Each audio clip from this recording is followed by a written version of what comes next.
विठ्ठल विठ्ठल मंत्र सोपा करी पापा निर्मूळ भाग्यवंता चंद्र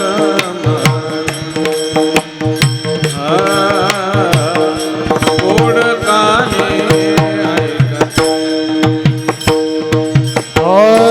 विठ्ठल विठ्ठल मंत्र सोपा करी पापा निर्मूळ भाग्यवंता छंद मनी गोड गाणी ऐकते विठ्ठल हे दैवत भोळे झाड काळे न धरावे भाग्यवंता चंद्रमणे गोड गाणे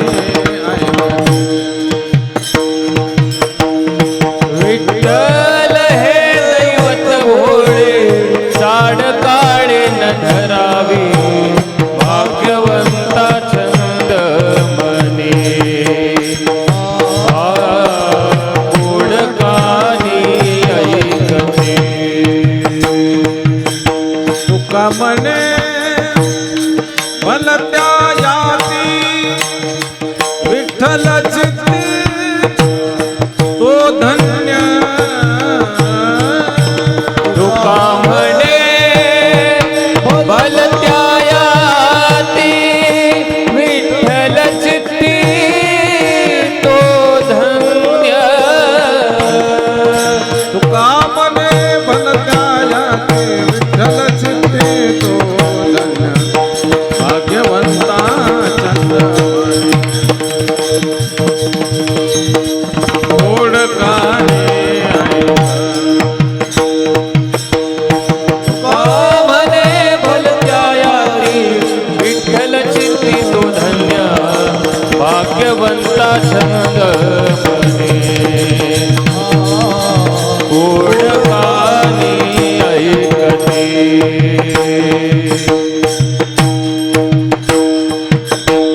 गोपाळ कुमारी विठोबार विठ्ठल विठ्ठल मंत्र सोपा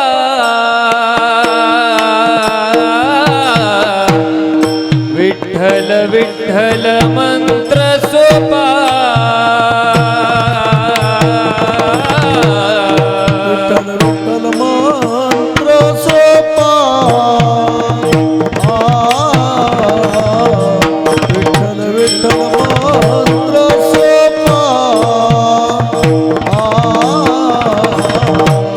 विठ्ठल विठ्ठल मंत्र सोपा विठ्ठल विठ्ठल मंत्र सोपा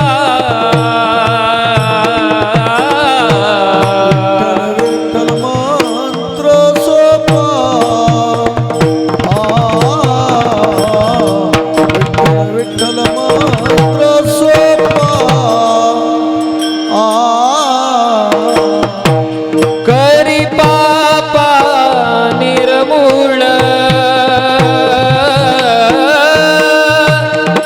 करी पापा निर्मूळ भाग्यवंता छंद मनी भाग्यवंता छंद मनी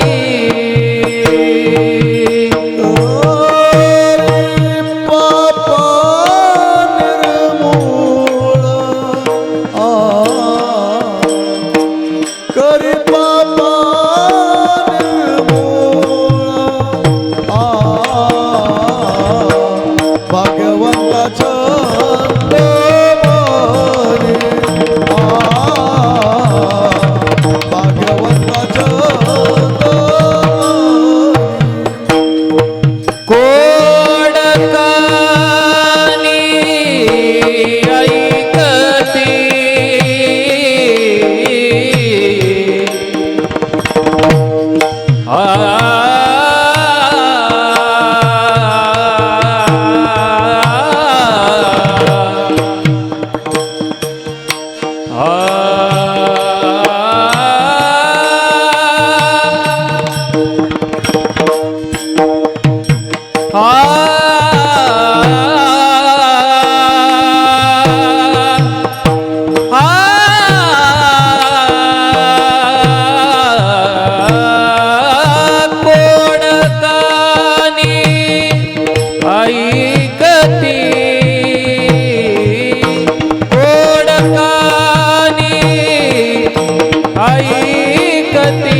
भाग्यवंता चंदमणी भाग्यवंता चंदमणी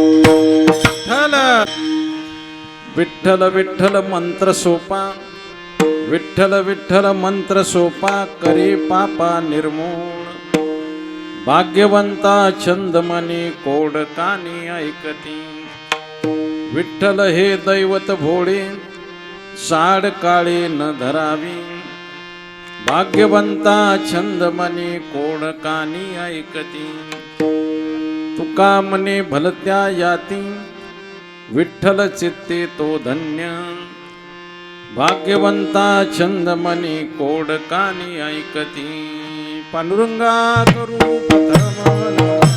पांडुरंगा करू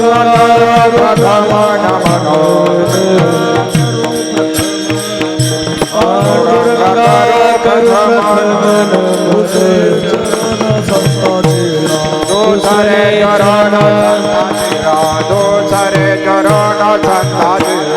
पांडुरंगा करू प्रथम नमन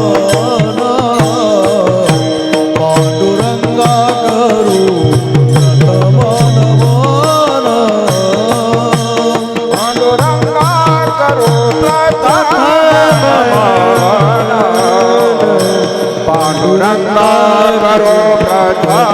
नमन पांडुरंगा करू प्रथम नमन पांडुरंगा करू प्रथम नमन हे पांडुरंगा करू प्रथम पांडुरंगा करू प्रथम नमन चरण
नमो सद्गुरु तुकया ज्ञानदीपा नमो सद्गुरु सच्चिदानंद रूपा नमो सद्गुरु भक्त कल्याण मूर्ती नमो सद्गुरु भास्करा पूर्ण कीर्ती नमो ज्ञानेश्वरा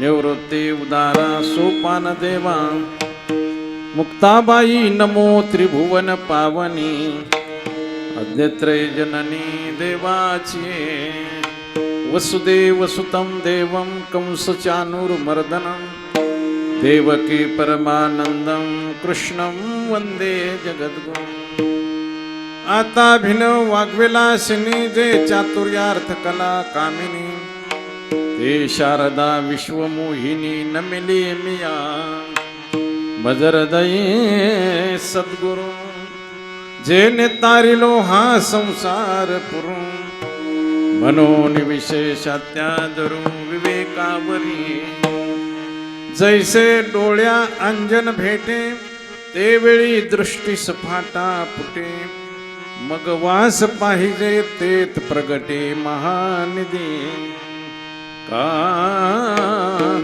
चिंता मनी झाली आहती सदा विजय वृत्ती मनोरथी तैसा मी पूर्ण काम श्रेय निवृत्ती ज्ञानदेव मने मस्तक माझा पायावरी मस्तक माझा पायावरी मस्तक माझा पायावरी मस्तक माझा पायावरी या वारकरी संताच्या या वारकरी संता या वारकरी संताच्या मस्तक माझा पायावरी मस्तक माझा पायावरी या वारकरी वारकरी संताच्या मस्तक मस्तक माझा पायावरी मस्तक माझा पायावरी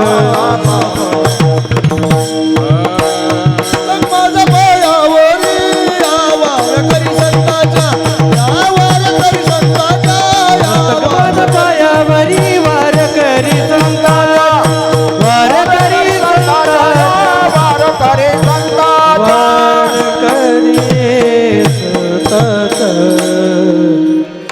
विठ्ठल विठ्ठल मंत्र सोपा करी पापा निर्मूळ भाग्यवंता छंदमणी कोडकानी ऐकती प्रस्तुत प्राप्त प्रसंगी भगवत सेवेसाठी निवडलेला अभंग विश्वसंत श्री जगद्गुरु तुकाराम महाराज यांचा 4 चरणाचा हा अभंग आहे.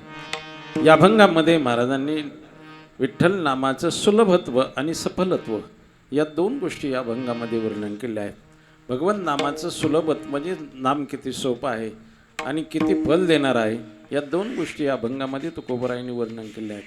अभंगावर चिंतन करण्यापूर्वी अल्पसा परिहार तो म्हणजे आपल्या यादव वस्तीवरती यादव परिवाराच्या वतीनं सर्व हा चालू असलेला अखंड हरिनाम सप्ताह वर्ष 10वे या सप्ताहाला प्रेरणा आणि आशीर्वाद ज्यांचे मिळाले ते परमपूजनीय शिवलाल स्वामी महाराज, त्याचबरोबर या सप्ताहाचे मार्गदर्शक हरिक्तवरायण संतोष नाना मगर महाराज यांच्या मार्गदर्शनानं हा चालू असलेला अखंड हरिनाम सप्ताह आणि या कार्यक्रमामध्ये आज बरेच महाराज मंडळी उपस्थित आहेत.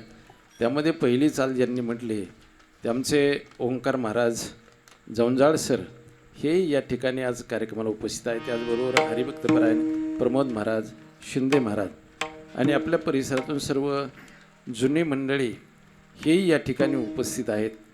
सर्वांच्या संत महंतांच्या या सहवासामध्ये आज जो या ठिकाणी उत्सवाला सुरुवात झालेली आहे आणि या उत्सवातील आजची पहिली सेवा माझ्या वाट्याला आली आहे.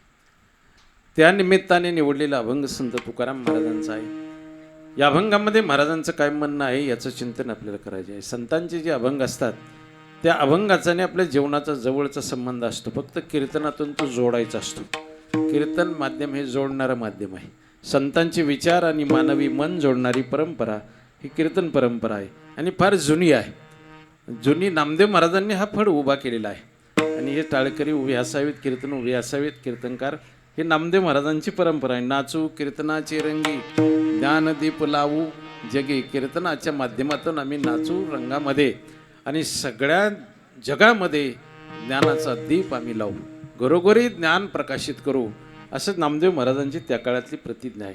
नामदेव महाराजांनी कीर्तन परंपरेला फार मोठं स्थान दिलं आणि ती कीर्तन परंपरा 1-2 नंबरची 9वीदा भक्तीतली भक्ती आहे. श्रवणम कीर्तनम विष्णुस्मरणम पादसेवनम अर्चनम वंदनम दास्यम सख्यम आत्मनिवेदनम. 9 प्रकारच्या भक्तीमध्ये कीर्तन ही दुसरी प्रकारची भक्ती आहे. म्हणून कीर्तन हे माध्यमच असं आहे की ते करमणुकीचं माध्यम नाही. कीर्तन हे प्रवडीचं माध्यम नाही. कीर्तन हे भक्तीचं माध्यम आहे आणि स्वतः भक्ती ही फल देणार आहे. स्वयं फलरूपी ती ब्रह्मकुमार नारद महर्षी म्हणतात. भक्ती स्वतःच फल देते, तिला अन्य साधनाची अपेक्षा नसते. त्रिसत्यस्य भक्तिरेव गैरशी भक्तिरेव गैरशी भक्तिरेव गैरशी. त्रिवार सांगतो नारद महर्षी म्हणतात की भक्तीच फल देते, भक्तीच फल देते आणि भक्ती श्रेष्ठ आहे असं आहे. आणि म्हणून कीर्तन हे भक्ती आहे आणि भक्तीच्या माध्यमातून कीर्तनाकडे पाहावं लागतं. कीर्तन हे करमणुकीचं माध्यम नाही. ज्यांना करमणूक म्हणून करायचे त्यांनी अन्य दुसरे काहीतरी करमणुकीच्या माध्यमामध्ये जावं. कीर्तनात येऊन करमणुकीचं अपेक्षा करू नये बरं का. कीर्तन हे भक्तीचं माध्यम आहे. त्याच्यामध्ये विनोद रस आहे पण त्याला मर्यादा आहे असं आहे. म्हणून संत तुकाराम महाराजांचा हा अभंग आहे. या अभंगात काय महाराजांचं म्हणणं आहे ते आपण सगळ्यांनी मिळून याचं चिंतन करायचे. कीर्तनामध्ये जो श्रोता असतो त्याच्यावर फार मोठी जबाबदारी असते. कीर्तनातला श्रोता जो आहे ना तो वक्त्याचा देव असतो. कीर्तनातला श्रोता वक्त्याचा देव आहे. ज्ञानोबा म्हणतात प्रभू तुम्ही महिषाची मूर्ती आणि मी दुबळा अर्चित शे भक्ती मनोनी बोल जरी गंगावती तरी स्वीकाराल की. तुम्ही महादेवाच्या मूर्ती आहात ज्ञानेश्वर महाराज म्हणतात. म्हणजे समोर बसलेला श्रोता आहे तो वक्त्याचा देव आहे बरं का. वक्त्याचा देव आहे म्हणून श्रोत्यावर जबाबदारी असते. म्हणून कीर्तनामध्ये अनेक लोक असतात. कोण कोण असतं. गाते श्रोते आणि पाहते चतुर्विनोदी दुष्यते सोहंभावी पूर्ण ज्ञाते या सकळाती विनवनी करा विठ्ठल स्मरण नामरूपी अनुसंधान जाणून भक्ता भवलक्षण जगन प्रमाण दावित. कीर्तनामध्ये एवढे लोक असतात बघा. गाणारे असतात, श्रोते, गाते श्रोते. एक वर्ग नुसता पाहणारा असतो काही चाललं ते बरं का. पाहते काही चतुर असतात लोक, काही विनोदी असतात, काही पूर्ण ज्ञानी असतात. आणि या सगळ्यांना संत ज्ञानेश्वर महाराज विनंती करतात विठ्ठलाचं स्मरण करा बरं का. म्हणजे एवढे लोक. म्हणून कीर्तनाचा जो विषय आहे तो श्रोता आणि वक्ता एकत्र आले की तो समजला जातो. म्हणून कीर्तनामध्ये श्रोता वक्त्याचा देव आहे. ज्ञानेश्वर महाराज म्हणतात श्रोता दूषित तरी वितळे मांडलेला रसो. श्रोत्याचं अंतकरण जर दूषित असेल तर वक्त्यानं मांडलेला रस वितळला जातो. कीर्तनामध्ये 9 प्रकारचे रस असतात. ज्ञानेश्वर महाराज म्हणतात 9 प्रकारचे रस साहित्यामध्ये असतात. संत साहित्यामध्ये नवरसे भरवे सागरू करवे उचित रत्नाचे आगरू आणि भावार्थाचे गिरेवरून पजवी माय श्रंगार हास्य करून रौद्रवीर भयानका बिभत्सात्म शांता क्या काव्य नवर सांस्कृता. हे 9 प्रकारचे रस आहेत आणि कीर्तनामध्ये ते रस असतात. म्हणून वक्त्याचं वक्तव्य चालू आहे पण श्रोत्याचं अंतकरण जागेवर नसेल तर तो रस टिकल्या जात नाही. श्रोता दुष्यित तरी वितळे मांडीला रसू वक्ता तो वक्ता नव्हे श्रोते नवीन. श्रोत्याशिवाय वक्ता नाही. जसं दान दिल्याशिवाय दाता नाही, श्रोत्याशिवाय वक्ता नाही आणि वेदांताशिवाय पंडित नाही. दिव्याशिवाय मंदिराला शोभा नाही, तुपाशिवाय जेवणाला शोभा नाही, पानाशिवाय तोंडाला शोभा नाही आणि कंठाशिवाय गायनाला शोभा नाही. सुंदर स्त्रीचं जीवन आहे पण पुरुषाशिवाय तिला शोभा नाही. असं ज्ञानेश्वर महाराजांचा अभंग आहे. मी काय पदर सांगत नाही. उत्तम ते परी भविले मनोहर दीपिका विन मंदिर शोभा न पवे बापा. घृते विन भोजन तांबुले विन वदन कंठे विन गायन शोभा न पवे बापा. सुंदराने तरुणी जरी झाली रमणी पुरुषा विन कामिनी शोभा न पवे बापा.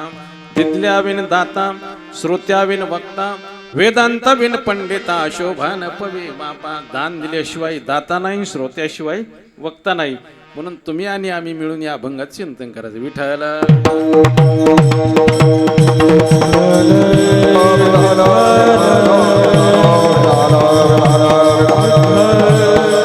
संत जगद्गुरु तुकोबारायांनी या अभंगामध्ये विठ्ठल नामाचं महात्म्य सांगितले. पूर्वी पतंजली ऋषीनं योगसूत्र तयार केले, नारद महर्षीने भक्तिसूत्र तयार केले, बरं का. शांडिल्य ऋषीने धर्मसूत्र तयार केली, व्यास महर्षीने ब्रह्मसूत्र तयार केली आणि कलियुगाला प्रारंभ झाल्यामुळे सगळ्या संतांनी नामसूत्र तयार केली.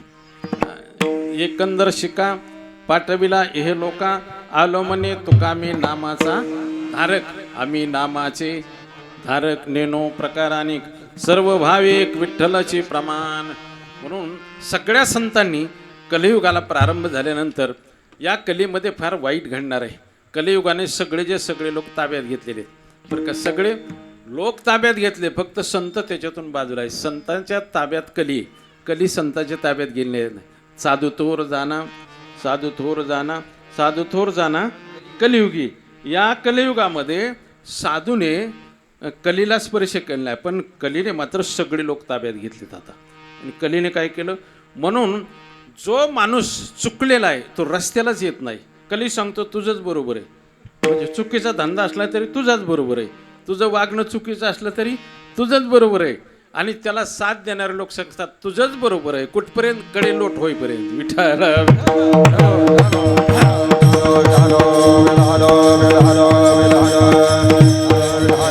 म्हणून कलेमध्ये काय काय घडणार आहे संत तुकाराम महाराजांनी 400 वर्षापूर्वी लिहून ठेवलं.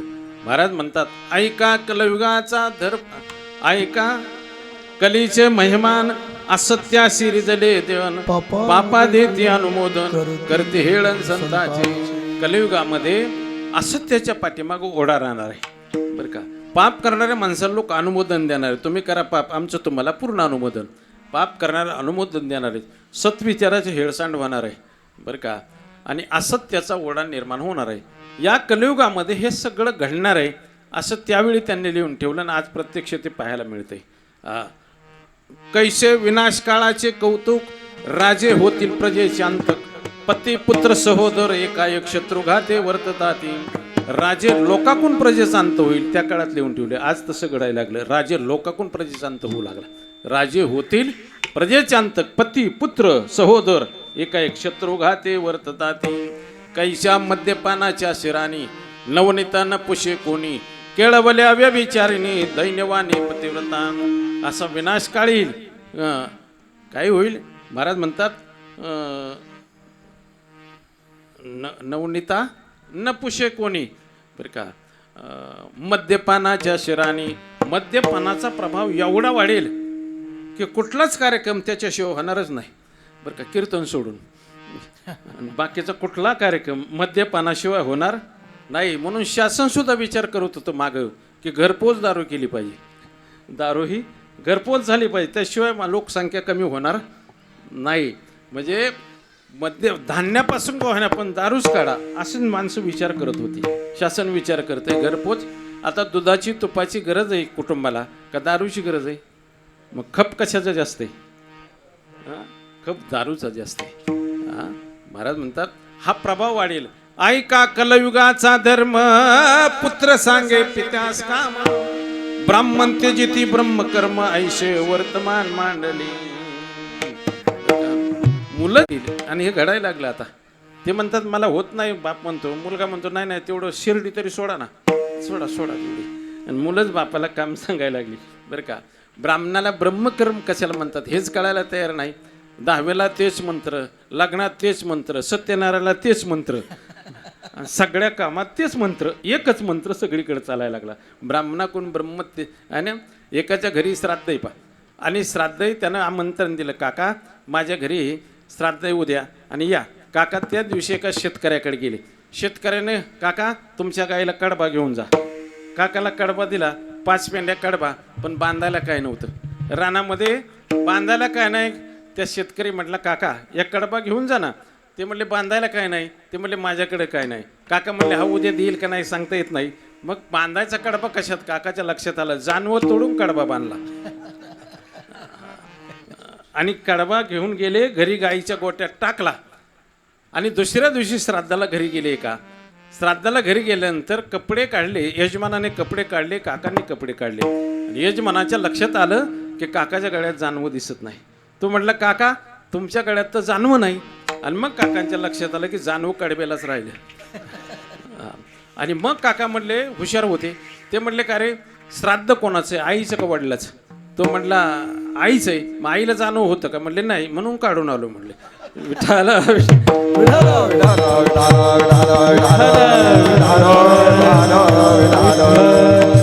ब्राह्मण तेजी ती ब्रह्म कर्माईशी वर्तमान मांडली, भार्यानं करी ती पतीची सेवा, नाही कवण्या धर्माचा हेवा, वर्त तसे पापाचा ठेवा, गा केशवा परीशी.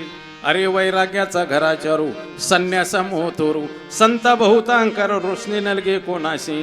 हे सगळं कलियुगामध्ये असं सगळं कलीने ताब्यात घेतले. पा थोर वर्तमान पडेल काळू, सहुवर्णाचा होईल एक मिळू, कोणी कोणाचा नद धीर टाळू, मग गोपाळ निघते झाले थोर वर्तेला पवित्र, ब्राह्मण सांडील वेदमंत्र, आचार सांडून होतील भ्रष्टागा केशवा परी. हे सगळं घडत चाललेले. म्हणून कलियुगामध्ये काय काय घडणार आहे असं सांगितलं. पा ऐका कलियुगाचा आचार, अधर्म पर झाले नर, मंचकावरी बैशे राणी, माता वाहतशे पाणी. सोप्या अर्थ लावा त्याला बरं का, हे सोपे शब्द आहेत. ऐका कलियुगाचा आचार, अधर्म पर झाले नर, पुरुषांनी धर्म सोडला. कसा सोडला? मंचकावरी बैशे राणी, माता वाहतशे पाणी. पत्नीला पलंगाव बसवलं, आईच्या डोक्यावर पाण्याचा हांडा. आणि स्त्रियेशी अलंकार भूषण, मातावळी तसे शेण. स्त्रीला अलंकार घेतले पत्नीला आणि आईला शेण थपायला लावलेले बरं का. साली सासवा वडती, बहीण भावा तोंडी माती. आणि मेहुणा मेहुणी आवडायला लागले, बहीण भावाचा विचार कुणी करायला तयार नाही. सासू सासऱ्या योग्य मान, मायबापांना घाली अन्न.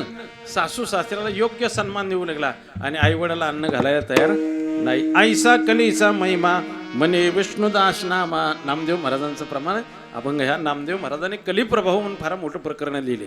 नामदेव महाराज म्हणतात, झाला कलीचा प्रवेशू, तुम्हा नामाचा विश्वासू, हृदय ऋषिकेशू विष्णुदास नामा म्हणे. नामदेव महाराज म्हणतात, कलीचा प्रवेश झाला ना, तुम्हाला एक सोपं साधन आहे, परमेश्वराचं नामस्मरण. आणि बाकीचं काय, बाकीच्या साधनाला काय होतं, साधन सामुग्रीचा अभाव पडला जातो, अभाव राहतो. बाकीचा आता कर्म मार्ग आहे. परमेश्वराकडे जाण्याचे 4 मार्ग आहेत. कर्म मार्ग, ज्ञान मार्ग, योग मार्ग आणि भक्ती मार्ग, असे 4 मार्ग आहेत. तर या 4ही मार्गामध्ये काय झालं, कलियुगामध्ये सगळं दोष निर्माण झाले. कलियुगाला कर्म मार्गाचं साधन करायचं म्हटलं तर 9 प्रकारची साधन सामुग्री लागते. काम्य कर्मे विघ्न विचित्र, देश काल मंत्र तंत्र, द्रव्य दक्षिणा विधे, पात्र शुद्धी सर्वत्र पाहिजे. याच्यामध्ये कर्म मार्गामध्ये 9 प्रकारची साधन सामुग्री असली तर ते यथा सांग होतं. काय काय पाहावं लागतं, देश पाहावा लागतो, काल पाहावा लागतो, देश काल मंत्र तंत्र द्रव्य दक्षिणा विधी पात्र पावित्र्य. एवढं कर्म मार्गाची साधन सामुग्री आहे. कलियुगामध्ये हे माणसाला शक्य होणार नाही. दुसरा ज्ञान मार्ग आहे, त्याच्यात विवेक पाहिजे, वैराग्य पाहिजे, समाधिष्ठ पाहिजे, अनमुक्षत पाहिजे, शम पाहिजे, दम पाहिजे, तितिक्षा, श्रद्धा आणि परत्य आणि समाधान. एवढ्या गोष्टीचं साधन कलियुगामध्ये हे शक्य होणार नाही. योग मार्ग 8 अंगांनी त्याचं साधन करावं लागतं. यम नियम प्राणायाम प्रत्याहार आसन ध्यान धारण आणि समाधी. योगाच्या 8 अंगाचा अभ्यास करावा लागतो. पण आता कलियुगामध्ये हे कुठं शक्य होईल का? अर्जुन भगवंताला सांगतात की हे भगवान, आम्हाला आजारी पडलेला माणूस असेल तर त्याला औषध द्यावं, ते गोड द्यावं बरं का. ते कसं द्यावं, गोड द्यावं. पेशंट डॉक्टरकडे गेलं तरी ते म्हणते, डॉक्टर इंजेक्शन ऐवजी गोळ्यावरच भागवा, आणि त्या गोळ्या देताना गोड द्या, फुकट दिलं तर अजून तुमचं चांगलं, धन्यवाद मानो. काय देखे रोगाते जिनावे, औषध तरी द्यावे, ते अतिरुच्च व्हावे मधुर जैसे. आणि औषध मिळालं पाहिजे, गोड मिळालं पाहिजे, आजारही गेला पाहिजे आणि फुकट मिळालं पाहिजे. अवघड कोणी न करे सांगता, सुलभ होता गोड वाटे. अवघड कलियुगात कोण करणार आहे? अहो सगळं कर्म मार्ग कसा शक्य आहे सांगा बरं. आता माणसं उभ्याने जेवायला लागली. त्या लग्नात तर ते पूर्वी आपलं गोट्यातून जनावरं सोडली की कशी पाण्यावर जात आहे, पाण्यावर सोडले असंच व्हायला लागलं. आता कुठं त्याला पाणी फिरवायचं आणि कुठं काय राहिलं सांगा. हां, माणसं उभ्याने जेवायला लागली, उभ्याने जेवण बुटासही जेवायला लागली. ते काही जगन्नाथांना सांगायचे पूर्वी, ते म्हणले काही दिवसाने माणसं बुटात आमटी खाणार आहेत. बुटात आमटी खाणारे अशी सुधारणा होणार आहे सगळ्या, बरं का. म्हणजे कलियुगामध्येही कुठलं आपण कोण आहोत, माणूस आहोत का पशु आहोत, हे माणसाला जर कळायला कलियुगामध्ये नाही तर साधन कसे शक्य होणार आहे. एकतर माणूस आहोत हे माणसाला जाणीव झाली पाहिजे. विठाल विठाल.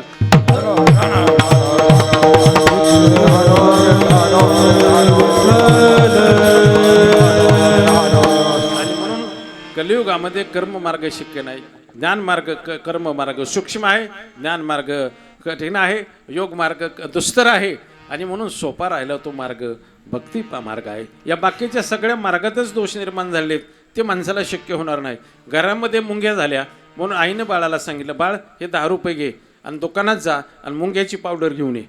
पोरगं गेलं, दुकानदार आमच्या घरात मुंग्या झाल्यात, मुंग्याची पावडर द्या. दुकानदाराने पुडी बांधली, पुडी बांधलेली तशीच त्या मुलाकडे दिली. तो बाळ रस्त्यात निम्यात आल्यानंतर तो म्हणला पावडरचा कलर कसा आहे ते बघावा. लहान पोरगं होतं, त्यानं कलर पाहण्यासाठी पुडी उघडली, पुडी बांधली आणि परत दुकानदाराकडे गेला. दुकानदार ही तुमची पुडी परत घ्या. का? त्या पावडरमध्येच मुंग्या आहेत म्हणला. त्या पावडरमध्येच मुंग्या आहेत. जी साधनं करायची परमेश्वर प्राप्त आहेत त्याच्यामध्ये जर दोष निर्माण झाला तर संत तुकाराम महाराज म्हणतात आता दुसरा पर्याय नाही, तो सोपा मार्ग सांगतो.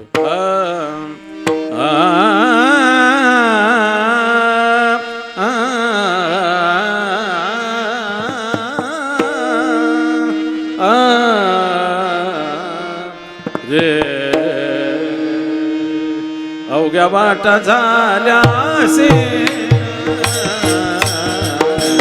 अवघ्या वाटा झाल्यासे, अवघ्या वाटा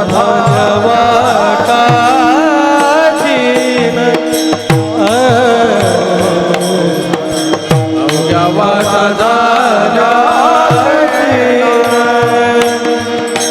कलिन घडे साधन, कलिन घडे साधन, घडे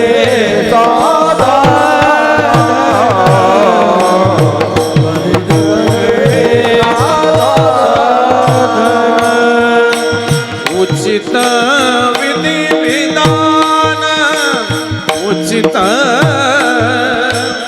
विधी विधान, उचित विधी विधान, उचित विधी विधान, न कळे न घडे सर्वता,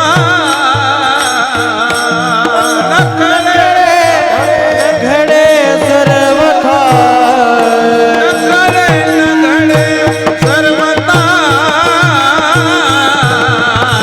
न कळे घडे सर्वथा, भक्ती पंत भाऊ सो, भक्ती पंत भाऊ सोपा,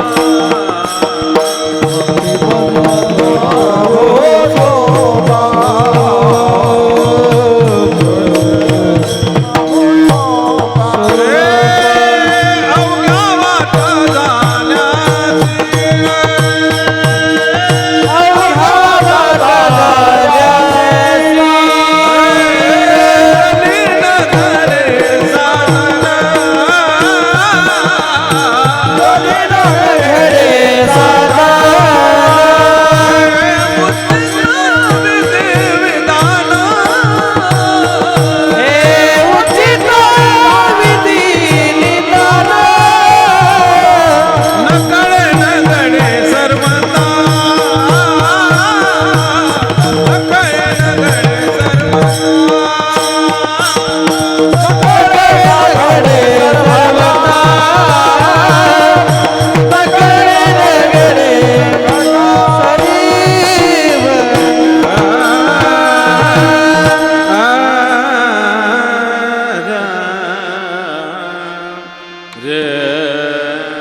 जास्त विकू नका वाढवर, म्हणजे असं आहे. अवघ्या वाटा झाल्या क्षीण कली न घडे साधन उचित विधी विधान न कळे न घडे सर्वतान म्हणून भक्ती पंत बहु सोपा पुण्य नागवे या पापा येणे जाणे खेपा येण्याची एके खंडती म्हणून सोपा मार्ग सोपं साधन संतांनी सांगितलं. म्हणून जगद्गुरु तुकोबरायांकडे काही लोक गेले, महाराज आम्हाला या जगामध्ये प्रत्येकाची अपेक्षा एकच आहे.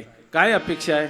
एक अपेक्षा आमची अशी आहे की आम्हाला सुखाची अपेक्षा आहे आणि सुखासाठी आम्ही प्रयत्नही करतोय, पण आमच्या पदरात अजून काही ते पडलेलं नाही. अशी अपेक्षा आमची आहे. प्रत्येकाची हीच अपेक्षा आहे, ते मिळालं पाहिजे आणि ते पदरात पडत नाही. नेमकं काय होतंय? महाराज म्हणतात बरोबर आहे, तुम्हाला ज्याची अपेक्षा ती सर्वांनाच अपेक्षा असते. सुखम सर्वाय रुच्यते, सुख सर्वांनाच आवडतं, फक्त दिशा चुकल्या जाते. कर्म करतो माणूस, सुखासाठी प्रयत्न करतो, पण सुखाचा मार्ग मात्र सापडत नाही. प्रयत्न करतो, ज्या ठिकाणी सुख आहे त्या ठिकाणी तो जात नाही आणि ज्या ठिकाणी जातो त्या ठिकाणी ते नसतं. बरं का, जे प्रयत्न करतो त्या ठिकाणी ते नसतं आणि वस्तू अशी आहे की ज्या ठिकाणी असते त्याच ठिकाणी सापडत असते, अन्य ठिकाणी शोधून त्याचा उपयोग होत नसतो. घ्यायचेत पेढे आणि गेला जोड्याच्या बाजारामध्ये, तो म्हटलं पेढे द्या, म्हणले विमान टायर जोडे मिळतील. घ्यायचे पेढे तर पेढ्याच्या बाजारात जा ना. मोबाईल घ्यायचं म्हटलं तर ऑटोमोबाईलमध्ये मिळणार नाही ना. मोबाईल घ्यायचं तर कुठं जावं लागेल? मोबाईलच्या दुकानात. ऑटोमोबाईलमध्ये गेला, मोबाईल द्या. मोबाईल नाही इथं मोबाईल. जिथं जी वस्तू असते त्याच ठिकाणी ती सापडे, अन्य ठिकाणी सापडत नाही. तुकोबरायांना लोक विचारतात, महाराज सांगा आमचे प्रयत्न चालू आहेत पण ते आमच्या पदरात दुःख पडत आहे आणि आम्ही ज्याच्याकडे अपेक्षेने पाहतो की हा माणूस सुखी, तो सुद्धा आमच्यापेक्षा जास्त दुःखी दिसतो. आम्ही ज्याच्याकडे जाऊ तो सुखी दिसत नाही. आम्हाला फक्त वाटतं असं आमचा समज होतो आणि आम्ही अनुमानानं जाणतो की हा माणूस सुखी आहे, तो माणूस सुखी. पण जवळ गेल्यानंतर कळतं की आपल्यापेक्षा जास्त दुःखी आहे तो. एक माणूस चांगला बूट घालून गावामध्ये आला आणि कोरा करकरीत बूट होता आणि 5,000चा बूट होता आणि इतका चांगला बूट लोकांनी कौतुक केलं.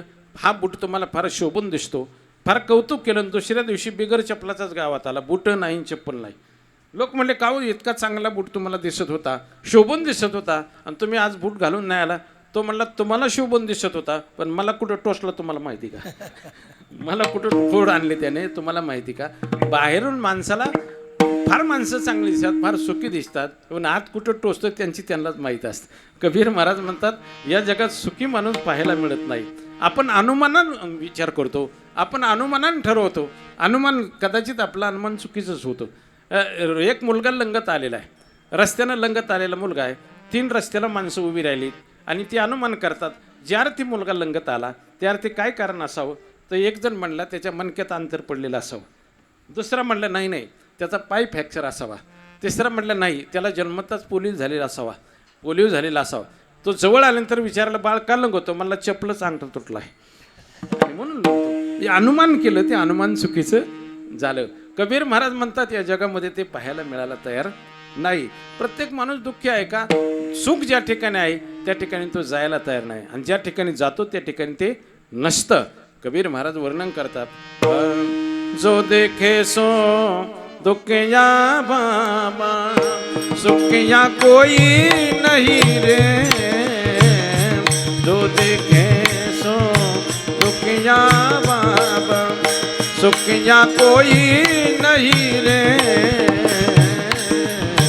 जो देखे तो दुखिया बाबा, सुखिया कोई नहीं रे.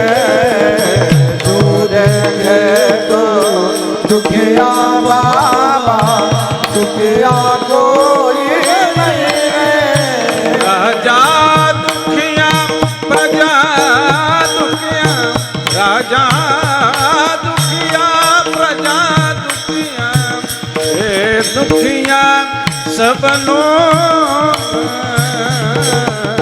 जो देखे तो दुखिया बाबा, दुखिया कोई नहीं रे. जो देखे तो दुखिया बाबा, दुखिया कोई नहीं रे. तो दुखिया बाबा, सुखिया कोई नहीं रे. महाराज या दुःखाचं कारण काय? आम्हाला सुख प्राप्त होत नाही. महाराज म्हणतात दुःखाचं कारण तुम्हाला सांगतो. दुःख कोणामुळे होतं, कशामुळे होतं? या दुःखाचं एकच कारण आहे. दुःखाचं कारण आहे पाप. कुठल्या तरी काळात कुठल्या तरी कारणाने माणसाकडून पाप घडलेलं असतं आणि त्या पापाचं फल नेहमी पदरात पडतं, ते दुःख म्हणून पडतं. पापाचं फल दुःख आहे, पुण्याचं फल सुख आहे, अज्ञानाचं फल बंधन आहे, अज्ञानाचं फल मोक्ष आहे. म्हणून पापामुळे दुःख भोगावं लागतं.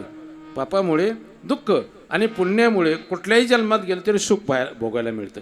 कुठल्याही जन्मात जाऊ द्या. मी साताऱ्याला काल्याच्या कीर्तनाला गेलो, त्या ठिकाणी मला कुत्री पाहायला मिळाली. ते कमरा इतकाली कुत्री होती बरं का. आणि मला गेल्यानंतर त्यांनी घोंगडं बसायला टाकलं आणि कुत्रे जे बसले होते ते फार सुंदर गालीचा होता. कुत्रे गालीच्यावर बसले होते, मी घोंगड्यावर बसलो. माझ्यासमोर पार्ले पुडा आला आणि ते म्हणले महाराज या कुत्र्याला पुडा आला, ह्या 50 रुपयाचा एक पुडा आहे. आमच्याकडं 5 रुपयाचा आला होता बरं का. 5 रुपयाचा पुडा, 50 रुपयाचा पुडा आहे. यांना 100 रुपयाची साबण आहे म्हणले यांना लावायला. आणि एवढी व्यवस्था त्या कुत्र्याची आम्ही करतो म्हणले. म्हणलं हे काम काय करतात? ते म्हणले काही नाही, आम्हाला 10-10, 5-5 लाख रुपये वर्षाला मिळून देतात, ही रेसची कुत्री.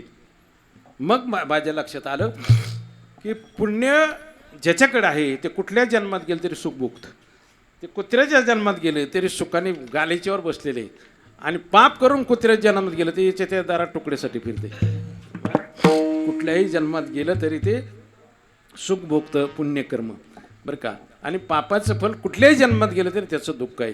ज्ञानोबा वर्णन करतात, अगा रोग काय रोगिया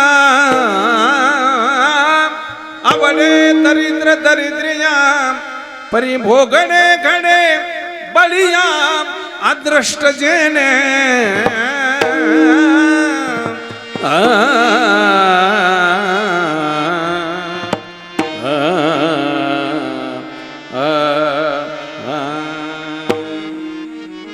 कुठल्याही जन्मात गेलं तरी पाप दुःख दिल्याशिवाय राहत नाही. इच्छा नसताना तरी ते भोगावं लागते.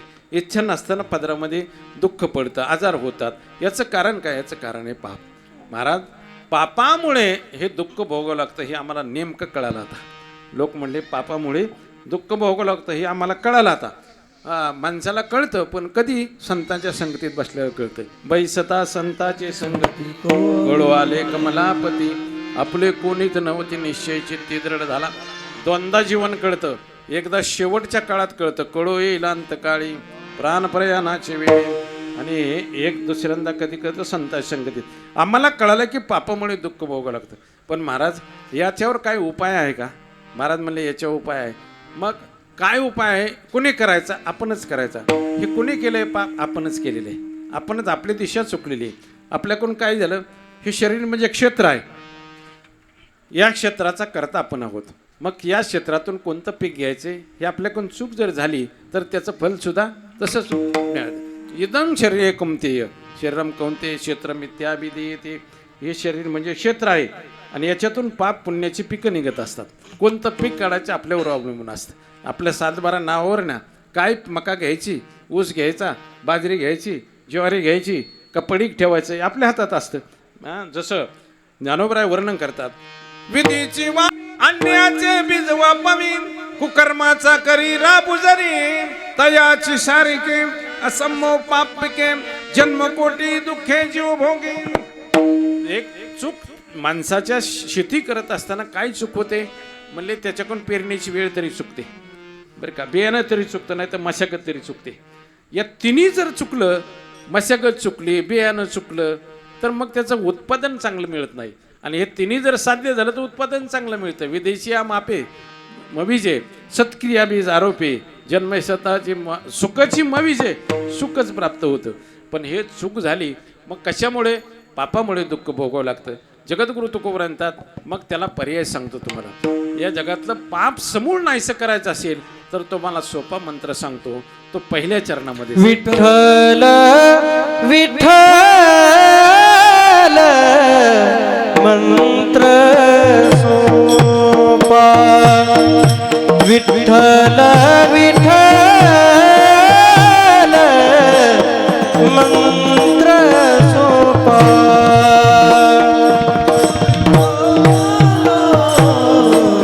मंत्र सोपा. विठ्ठला मंत्र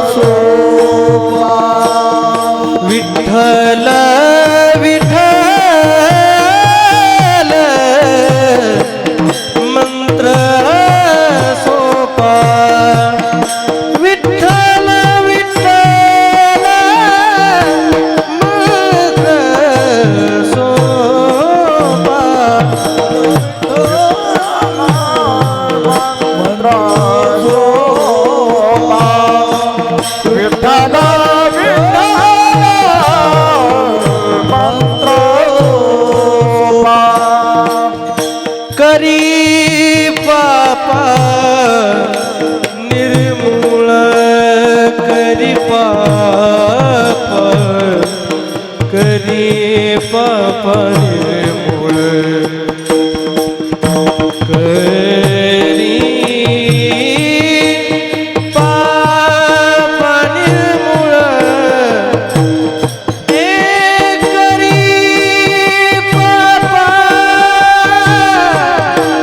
करी पापा निर्मूळ करी पापा निर्मूळ करी पापा करी पापा निर्मूळ करी पापा निर्मूळ भाग्यवंता जगमनी भाग्यवंता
विठ्ठल विठ्ठल मंत्र सोपा करी पापा निर्मूळ. समूळ नाश करणं, पापाचा नाश करायचं म्हटलं तर विठ्ठल विठ्ठल हा कलियुगामध्ये मंत्र आहे. सोपा मंत्र आहे. विठ्ठल विठ्ठल मंत्र सोपा करी पापा निर्मूळ. आता मंत्र खूप आहेत बरं का, आणि मंत्र खूप आहेत पण ते मंत्र अवघड आहेत. सप्तकोटी महामंत्र चित्तविभ्रम कारकाम एक यो परो मंत्र श्रीरामाक्षरम द्वयम. हे सोपा मंत्र आहे. राम कृष्ण विठ्ठल हा सोपा मंत्र आहे. बाकीचे अवघड मंत्र आहेत.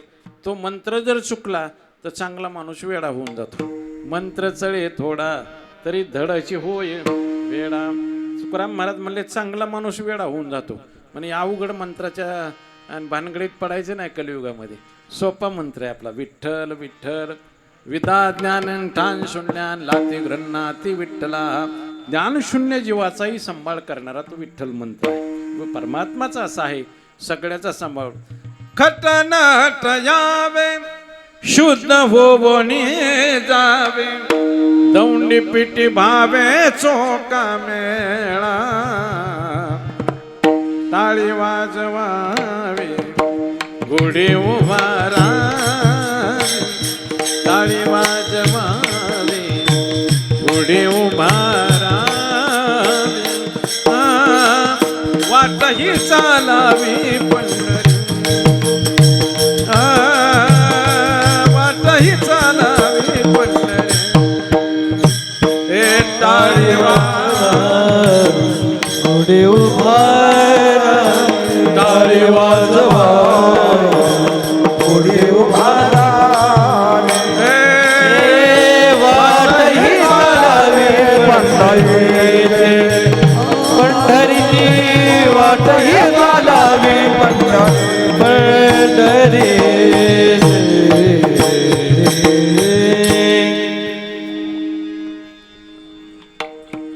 ज्ञानशून्य जीवालाही सांभाळणारा मंत्र सांभाळत असतो.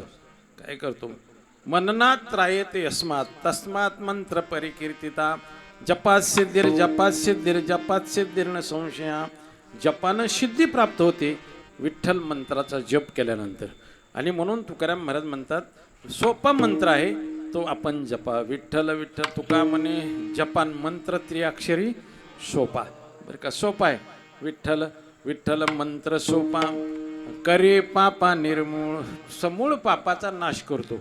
म्हणजे त्याची आत्यंतिक निवृत्ती होते. लयरूप निवृत्ती नाही, आत्यंतिक कायमचं. जसं आपण दाढी केली तर आपले केस लगेच दुसऱ्या दिवशी दाढीला येतात, ही लयरूप निवृत्ती असते. पण टकालच पडलं तर आत्यंतिक निवृत्ती, म्हणजे परत येतच नाहीत ना. असं आत्यंतिक निवृत्ती. पापच समूळ नाहीसं होणं आत्यंतिक निवृत्ती. करे पापा निर्मूळ. आता पापाचे किती प्रकार, पाप कसं आहे, कोणत्या पद्धतीनं पाप होतं हे खूप चिंतन आहे. पण आपल्याला वेळ आता राहिलेली नाही. म्हणून सोपा मंत्र आहे विठ्ठल विठ्ठल मंत्र सोपा करी पापा निर्मूळ. मग एवढा जर मंत्र सोपा आहे तर लोक याचा स्वीकार का करत नाहीत, का घेत नाहीत? एकोत्तराची वाडी जळती आगी घाले ती उडी ते अनायाशी सोगुडी सांडिते केवी. हे 100 रुपये 1 रुपया टक्क्याने पूर्वी व्याज असायचं तर माणसं 1 रुपयाच्या अपेक्षेने 100 रुपये त्याच्याकडे द्यायची. म्हणजे फायद्यासाठी कुणी करत राहतं, पण एवढं सोपं असताना लोक का करत नाहीत? महाराज म्हटले याचं कारण काय होतं? पुण्य कमी पडतं. तिळ तळे पुण्य साचा पडे तरी हे बहुता जन्मी जोडे नाम तुझे वाचिशा तुडे समागम घडे संतांचा. महाराज वर्णन करतात जन्म जन्मांतरी जन्म जन्मांतरी जन्म जन्मांतरी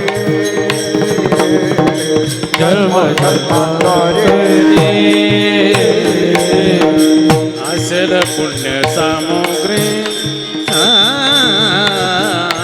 असेल पुण्य सामुग्री अचर पुण्य सामग्री अचर पुण्य सामग्री तरीचा जीवाग्री तरीचा जीवाग्री नाम येईल रामाचे धन्य कुळ तयाचे धन्य कुळ तयाचे धन्य कुळ तयाचे धन्य कुळ तयाचे. जन्म जन्मांतरी ओ जन्म जन्मांतरी जन्म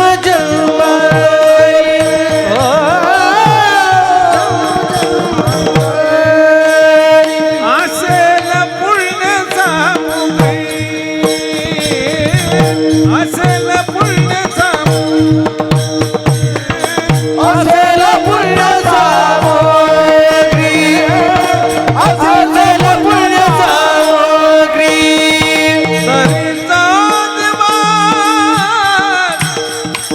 तरीचा नाम यायला त्रिनामाचे धन्य फूल धन्य फूल धन्य फूल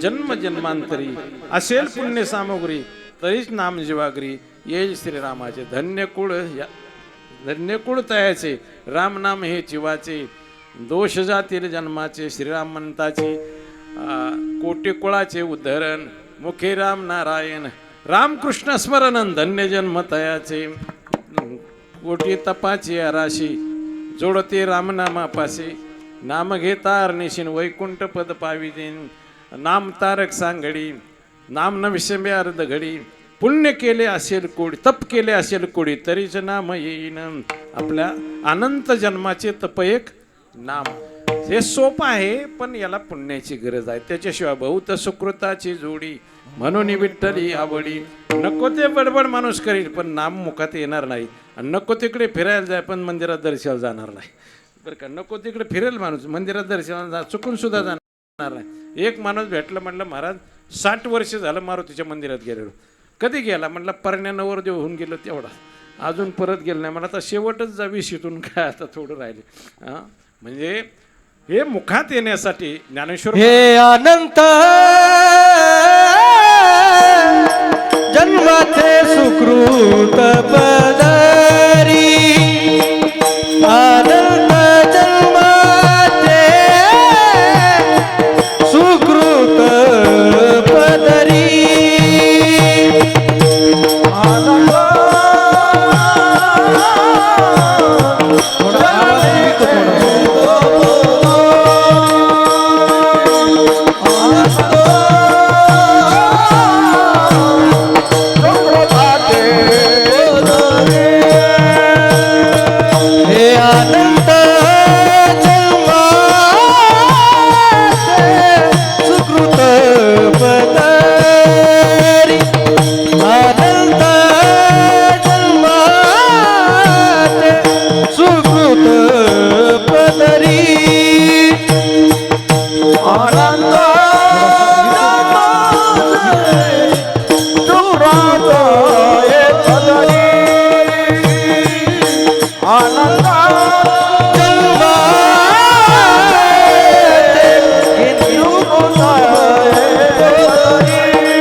सुकृत पदरी त्याचे मुखे हरे पैटा होय आणि राम हा उच्चार तरीच बैशिवाची अनंत जन्माचे पुण्य होय का अनंत जन्माचं पुण्य असेल तर मुखामध्ये हे नाम येईल नाहीतर महाराजांच्या काळामध्ये एक माणूस भेटला महाराज म्हणायचे माणूस भेटला की त्याला सांगायचे अरे देवाने आपल्याला 2-3 गोष्टी दिल्या आहेत देवाचं भजन करत चला बरं का काय काय दिलं देवाने देह दिला इंद्रिय दिली आणि जीव दिला या 3 गोष्टी दिल्या देवे दिला देह भजना गोमटा आणि दिले इंद्रिय आणि जेने हा जीव दिला हे प्रत्येकाला सांगायचे हे देवाने आपल्याला दिलेलं आहे तर देवाचं भजन करत चला एक माणूस भेटला एक एवढं तुला सगळं देवाने दिलं तर देवाचं भजन का करत नाही नामस्मरण करतो म्हणला महाराज सगळं केलं असतं पण माझी परिस्थिती नाजूक आहे परिस्थिती नाजूक असल्यामुळे मला हे घडत नाही तुम्ही थोडंफार काहीतरी द्या ते म्हणले मी तरी काय देणार आता मी सगळं सोडून दिलं म्हणले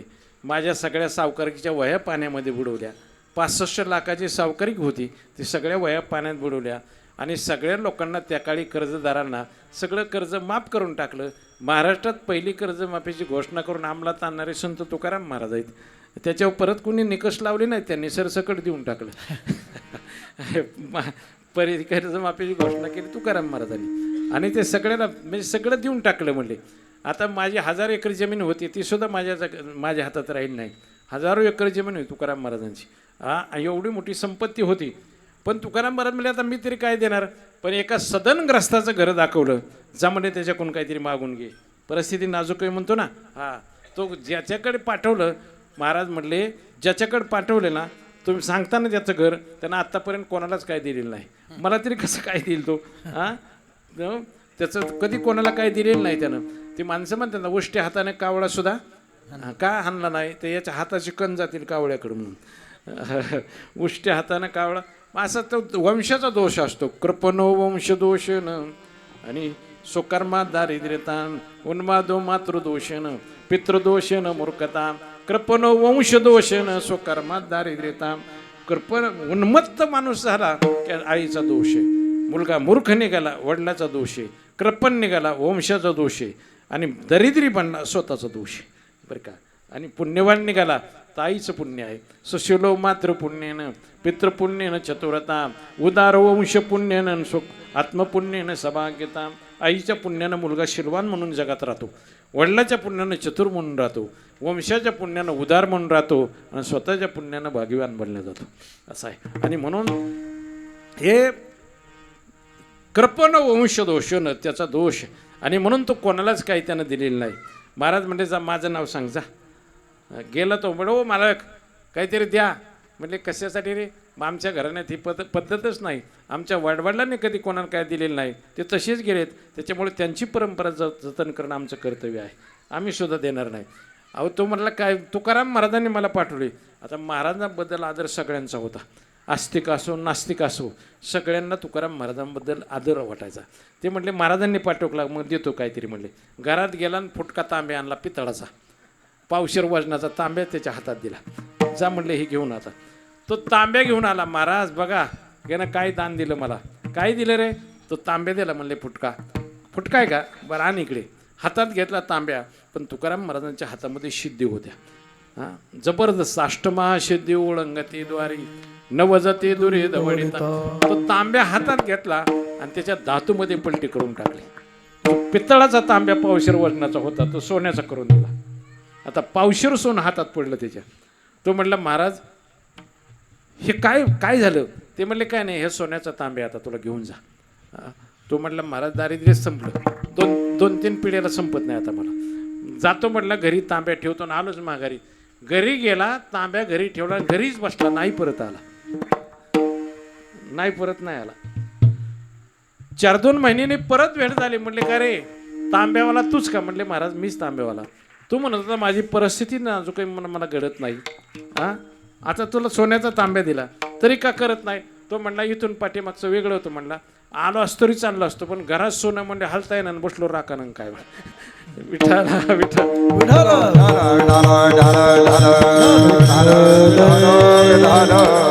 ज्ञानोबा वर्णन करतात, करंटे कपाळ ज्याचे नाम नये वाचे, सदैव सभाग्य तोचे हरी रंगीनाचे. ज्याचं भाग्य आहे त्याच्याच मुखामध्ये येतं, म्हणून तुकोबराय वर्णन करतात. दुसऱ्या चरणात त्याचं वर्णन केलं आहे, भाग्यवंत छंदमणी, भाग्यवंत छंदमणी, भाग्यवंत छंदमणी, भाग्यवंत छंदमणी, ओळखानी ऐकते, ओळखानी ऐकते ऐकते, भाग्यवंत छंदमणी, भाग्यवंत छंदमणी, ओळखानी ऐकते,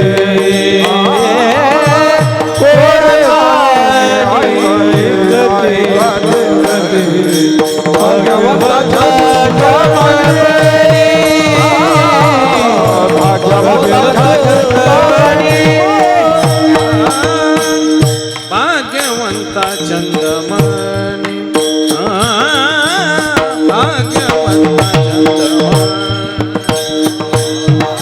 भाग्यवंता चंदमणी, भाग्यवंता चंदमणी,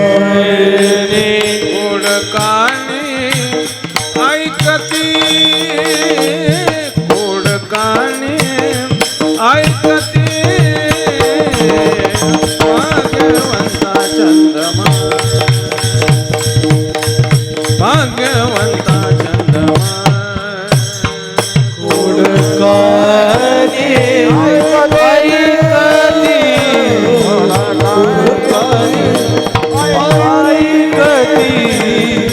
भाग्यवंता चंद्रमणी भाग्यवंता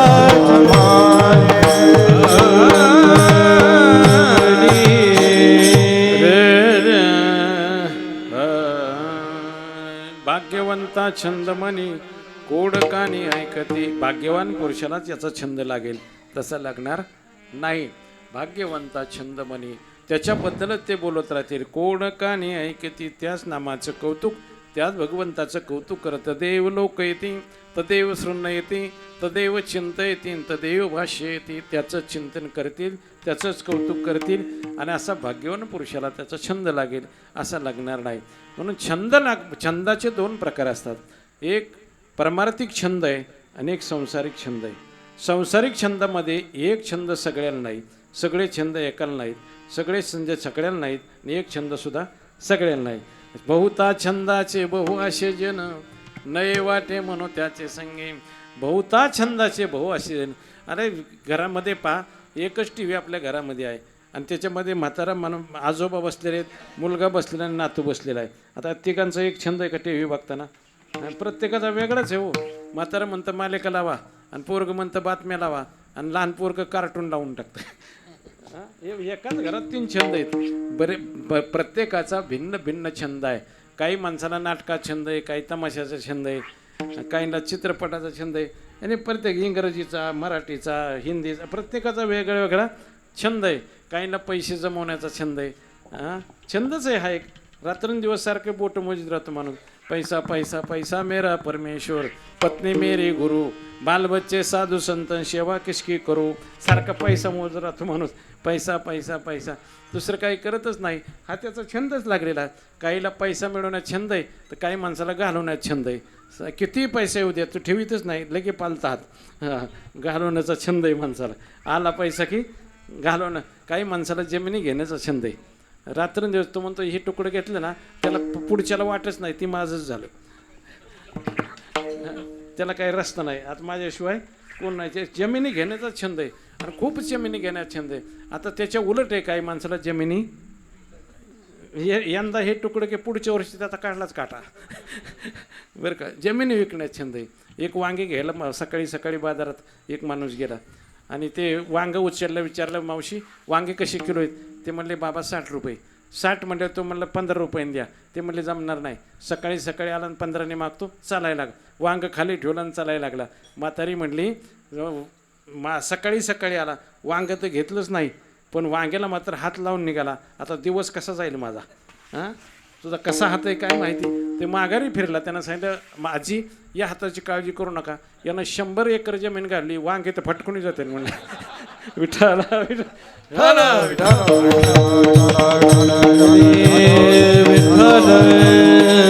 काहींना घेण्याचा छंद आहे, काहींना विकण्याचा छंद आहे. हा संसारिक छंद आहे. परमार्थिक छंद वेगळा आहे. काहींना परमार्थिक छंदाचं नाथ महाराजांनी वर्णन केलंय. नाथ महाराज म्हणतात,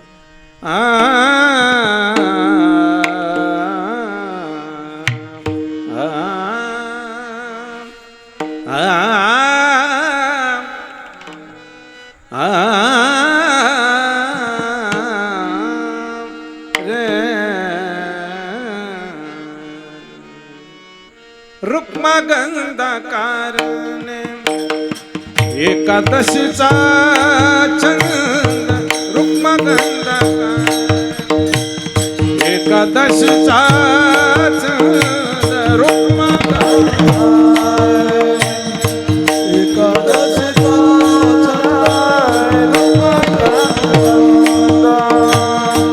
एकादशीचा तेने परमानंद प्रगट. तेने परमानंद प्रगट. रुक्मा गंधा कारणे एकादशीचा चंद्र रुक्मागंधा एकादशीचा चंद्र तेने परमानंद येणे रुक्मागंधा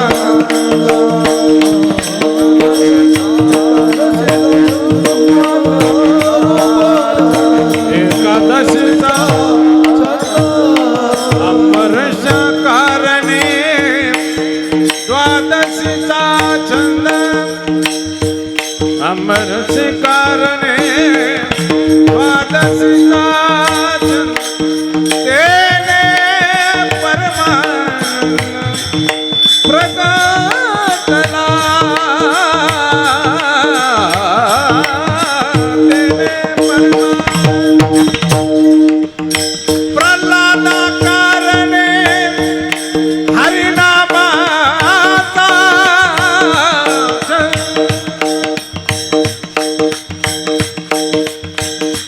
एका जनार्दनी एकविध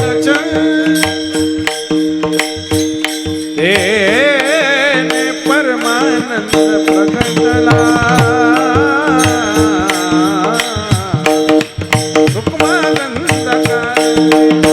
एकादशीचा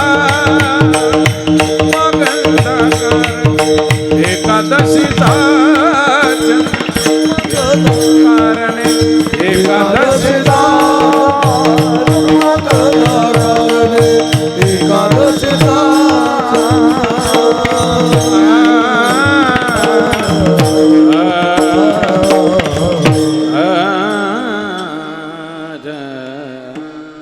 रुक्मागंधा कारणे एकादशीचा छंद तेने परमानंद प्रगटला.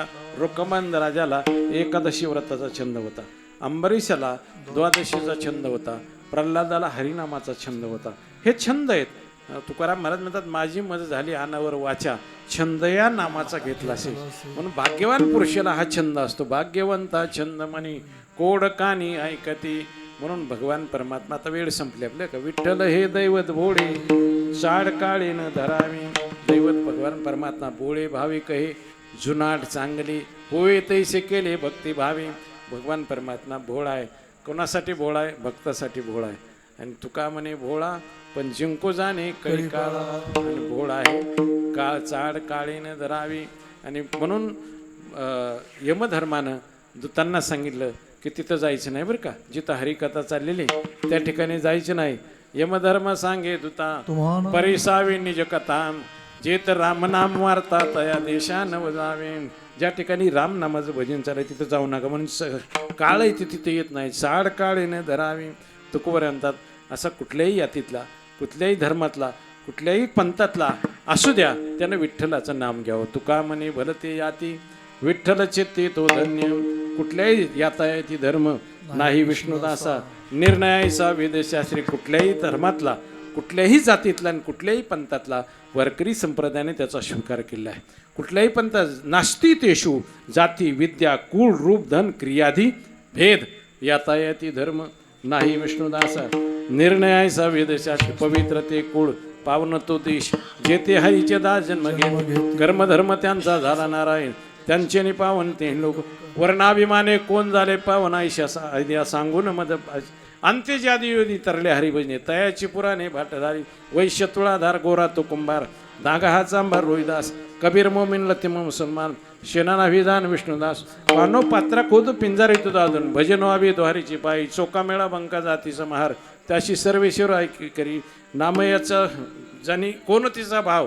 जेवी पंढेराव ते मैराळचनक कोण त्या कुळ त्याचे महिमान त्याचे काय सांगू.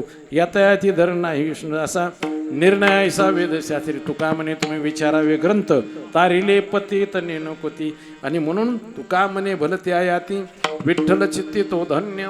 आणि भाग्यवंता चंदमणी कोडकाने ऐकती. विठोबा रघुमा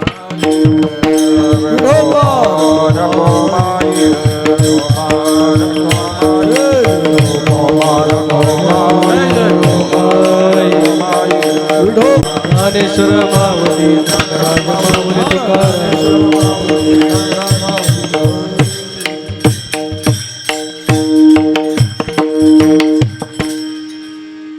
अल्पशा बुद्धिमत्तेप्रमाणे अभंगाचा सरळ अर्थ झाला. कलियुगामध्ये सोपं साधन हे विठ्ठल नाम आहे आणि म्हणून सकळ नेणून याल एक विठ्ठलाची जाण. पुढती मन एक विठ्ठलाची जाण. हेच गुरुगम्याचे खून एक विठ्ठलाची जाण. हेच भक्ती हेच ज्ञान एक विठ्ठलाची जाण. बुजशी तरी बुज निर्माण एक विठ्ठलाची जाण. बाप रखमादेवर आण आणि एक विठ्ठलाची जाण. विठ्ठल विठ्ठल मंत्र सोपा आणि करी पापा निर्मूळ. भाग्यवंता छंद मनी कोड कानी ऐकती. आणि म्हणून अल्पशा बुद्धिमत्तेप्रमाणे अभंगाचा सरळ अर्थ झाला. कीर्तनाची मर्यादित वेळ संपली म्हणून झालेली सेवा भगवतचरणी समर्पित करतो. यादव परिवारांना धन्यता देतो. आपल्या सर्व माता भगिनी, आमच्या सगळे महाराज मंडळी, टाळकरी मंडळी, आपण सर्व क्षेत्रातील सुज्ञ मंडळी सर्वांच्या समावेश झालेली सेवा भगवतचरणी समर्पित करतो. याच ठिकाणी पूर्ण विराम देतो. तरी न ते पुरते अधिक ते सरते करून घ्यावे तुमते विनोतासे. पायाच्या प्रसादी काही बोललो विनोदे मज क्षमा करणे संते. नो हे अंगभूत युक्ती नो हे हा उपदेश तुमचे बडबडिलो विशेष. तुमचे कृपेचे पोषणे जन्मोजन्मी तुका तुकाराम महाराजांचं भजन झालं. तुकाराम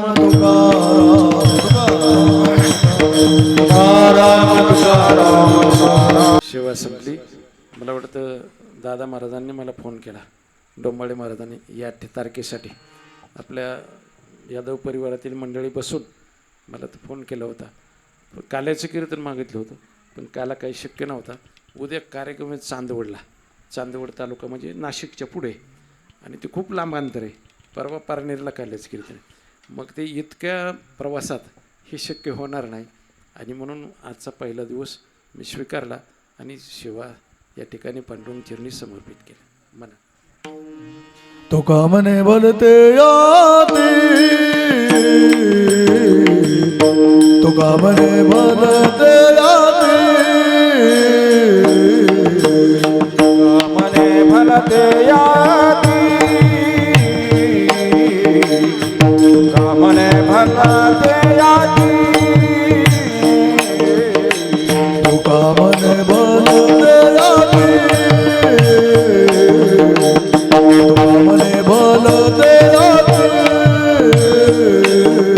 तुका मने भलते याती, तुका मने भलते याती.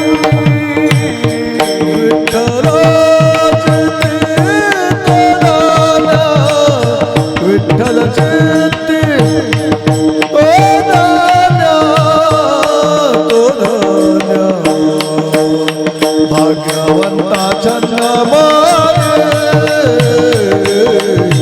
भाग्यवंता चंद्रमाने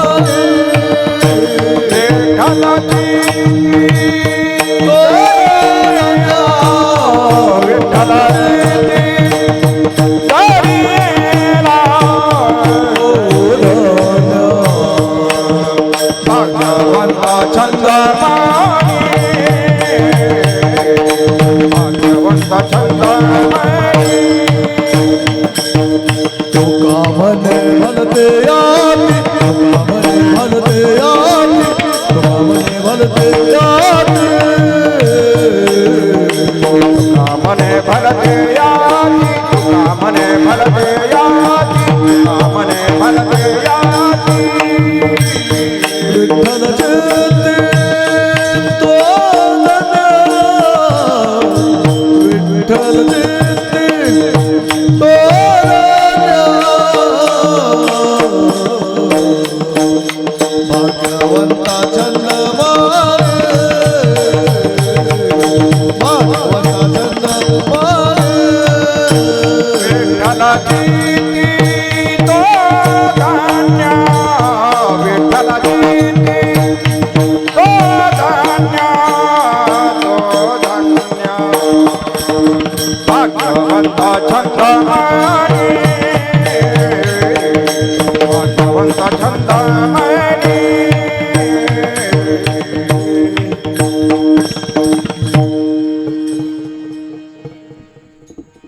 चंदमनी भाग्यवंता चंदमनी भाग्यवंत चंदमणी भाग्यवंत गोड कानी ऐकते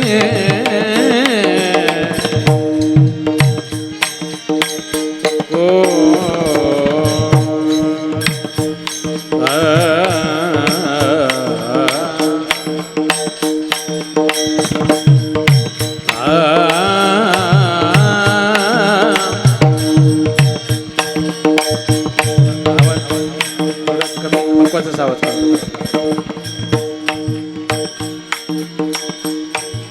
रे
ऐकते गोड कानी ऐकते भाग्यवंता चंद्रमा